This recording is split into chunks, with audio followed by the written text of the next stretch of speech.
आजचं आपलं जे आसन आहे ते पर्वतासन. बैठ्या स्थितीमध्ये पर्वतासन, माउंटन पोश्चर कसं करावं. पर्वतासन ही पारंपरिक आसनामधील आसन आहे. हे परंपरेनं आपल्यापर्यंत चालत आलेलं आहे. तर याच्यामध्ये सुरुवातीला पद्मासन करायचे. उजवा पाय डाव्या मांडीवरती, डावा पाय उजव्या मांडीवरती आणि दोन्ही हात शरीराच्या बाजूने वरती उचलायचे. खांद्याच्या सरळ रेषेमध्ये येऊन थांबायचंय. हाताची बोटं जुळलेली. नंतर हाताचा तळवा हळुवारपणे आकाशाकडे करावा आणि नमस्कार मुद्रा आपल्या डोक्याच्या वरती ताठ बसायचे.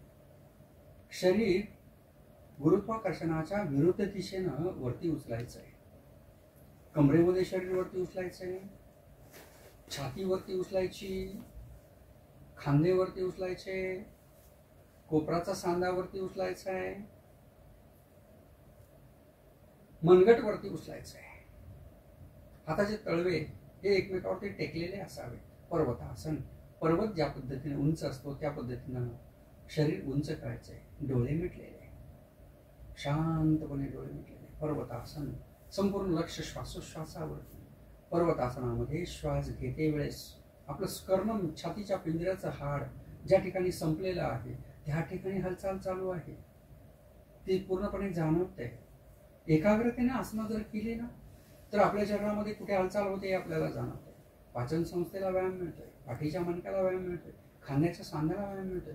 फ्रोजन शोल्डरसाठी हे आसन अतिशय महत्वाचं आहे. टीचर लोकांसाठी तर हे आसन अतिशय महत्वाचं आहे. हळुवारपणे आसन सोडायचंय. सुरुवातीला हात खांद्याच्या सरळ रेषेमध्ये आल्यानंतर थांबायचं. हाताचा तळवे खाली घ्यायचे. हळुवारपणे हात खाली घ्या. रिलॅक्स. आता पद्मासन सोडायचंय. एक एक पाय ज्या क्रमाने आसन केलं त्या क्रमाने हळुवारपणे पाठीमागे यायचंय. रिलॅक्स.